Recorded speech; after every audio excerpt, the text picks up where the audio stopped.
Estamos en conversación con la profesora Nancy Pontet, profesora de Historia, egresada del Instituto de Profesores Artigas, que es docente en Ombués de la Valle, Nancy, ¿no? Soy, sí, docente en Ombués de la Valle y me he dedicado a la investigación últimamente. ¿Sí? La investigación que tiene que ver con la historia local es lo último que he hecho. En realidad, he hecho libros que tienen que ver, por ejemplo, 1929, las civilizaciones y sus crisis, que tiene que ver con cómo la crisis del 29 fue afectando, se hizo global y por lo tanto afectó las distintas realidades de manera diferente. Pero vista desde la perspectiva local. Desde la perspectiva global. Luego el libro El perfil uruguayo y su historia, que se refiere a la historia nacional.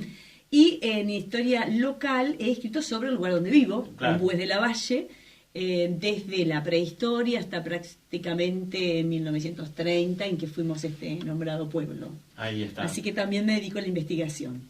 Pero esta tarde estuviste aquí en la sala de la Casa Valdense, Exacto.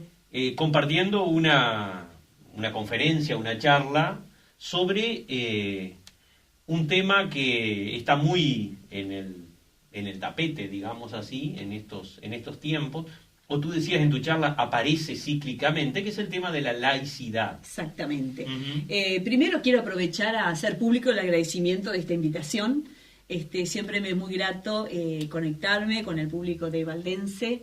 He venido en más de una oportunidad y agradecerte a ti en forma particular esta invitación. Pero como tú decías recién, la laicidad es un tema como recurrente, como que siempre está en el subconsciente del uruguayo, de ese modelo que, como dice el historiador Gerardo Caetano, ese modelo de ciudadano laico, democrático, partidario.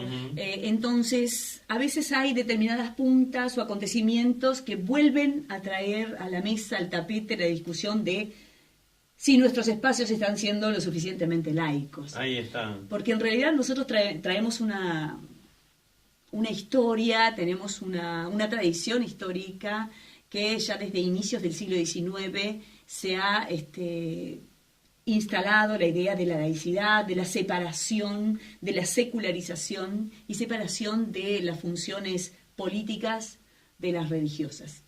Pero sin embargo, el tema no parece laudado, ¿no? Por lo que decís, desde el siglo XIX esto parece ser así, pero sin embargo reaparece cada tanto. Exacto. Bueno, nuestra historia desde el siglo XIX, inicios del siglo XIX, tenemos que, ya desde las ideas artiguistas, la idea de la libertad religiosa era importante. En el contexto propio en el cual se movió Artigas, con la realidad religiosa en la cual se movía Artigas, ¿verdad? Y todo su proyecto político. Pero después, a lo largo del siglo XIX, a partir del año 1861, se fueron sucediendo una medida tras otra, que habla de esa secularización, de esa necesidad que se empieza a encontrar entre que el Estado esté independiente de las religiones y que las religiones también lo estén de la acción del Estado, ¿verdad? Y llegamos a fines del siglo XX. Y no se dio esto sin discusiones rodeado feroces. Continuamente de un debate. La reforma vareliana, por ejemplo, forma parte de este proceso. Por ejemplo, forma parte de este proceso la secularización de los cementerios, la reforma vareliana, disculpen, la reforma vareliana, la ley de divorcio. Entonces, son medidas que se fueron, la eliminación, por ejemplo, dentro del juramento de los parlamentarios y los ediles. La mención a Dios y a los evangelios. Con la mención, exactamente, a Dios y a los evangelios, la ley del divorcio, bueno, medidas que van separando funciones que son estatales que antes tenía la Iglesia, por ejemplo, la ley del matrimonio civil obligatorio previo a la intervención eclesiástica, lo mismo que el registro civil, ¿verdad? El registro de nacimientos, de funciones, que eran funciones propios de la Iglesia y que se fueron secularizando y fueron pasando a la esfera del Estado. Ahora, a mí me llamó la atención el título de esta conferencia tuya esta tarde, que era La laicidad como ejercicio de la libertad. Ya parece una toma de posición respecto de lo que significa la laicidad, ¿no? La laicidad en tanto y en cuanto te presenta como un ser humano que tiene la libertad en su ámbito privado de elegir cuál es la creencia, cuál es la postura religiosa, la postura de espiritualidad que desea tener.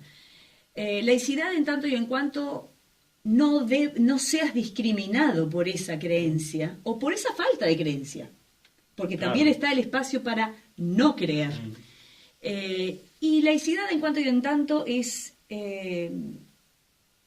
por lo menos, el modelo laico que fue generando el Uruguay en el siglo XIX y XX, es saludable para el Estado y para las diferentes religiones, la separación y la no influencia mutua. Exactamente. ¿Y cómo se da esta discusión, los argumentos que aparecen? Tú recordabas algunos de los últimos 20 años, digamos así, o 30 años. Sí.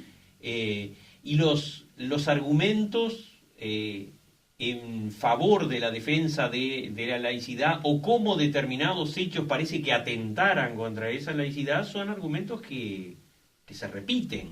Sí. Incluso están planteados en la mesa actualmente.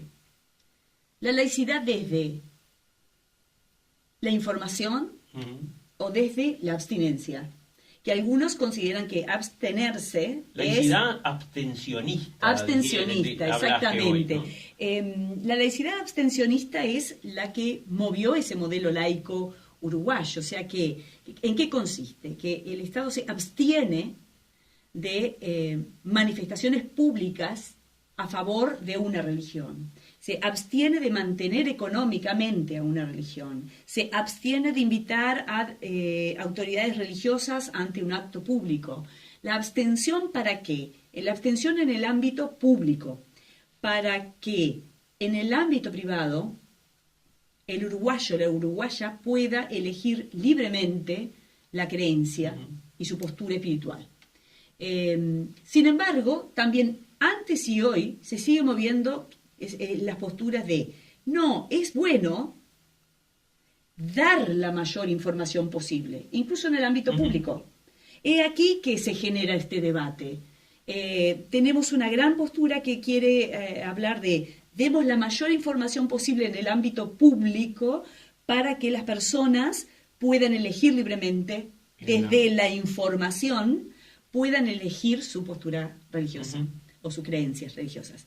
Y esta otra postura, que es la abstencionista, no, hay que abstenerse de dar en el lugar público, generar un tendencionismo religioso para que en el ámbito privado las personas puedan realmente ejercer su libertad de conciencia. Ese es el sentido, Oscar, de por qué uní la idea de laicidad con ejercicio de la libertad.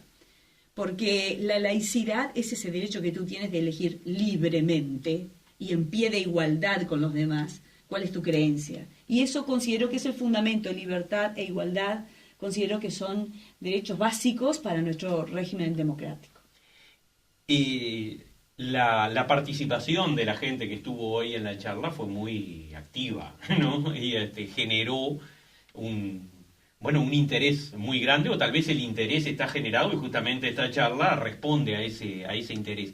Y ahí se dijo algo que escuché de alguien que llevó esta discusión de la laicidad más allá de lo religioso exclusivamente. Exacto. Muy interesante esa opinión. En realidad, la preocupación no siempre tiene que venir por, en este espacio público, cuál es la imagen que hay o cuál es el símbolo religioso que existe, sino también ponernos a pensar un poco en cuál es la postura que a veces las religiones, las creencias religiosas toman con respecto a asuntos políticos y la incidencia que las religiones a veces están empezando a querer tener en asuntos que son netamente políticos. es otro aspecto de la laicidad que realmente debemos reflexionar. No, sin duda es, no es solo un la panorama imagen, mucho más complejo. Mucho más complejo. No es solo coloco una imagen y hago un debate en función de una imagen material, sino en el simbolismo que tiene esa imagen y en la postura y los valores que están detrás de esa imagen, ¿verdad? Y cuando uno empieza a caminar por ahí se va dando cuenta de que hay muchas puertas que se van abriendo. Exacto. Que generan otros ámbitos y otros debates. De discusión. Exactamente.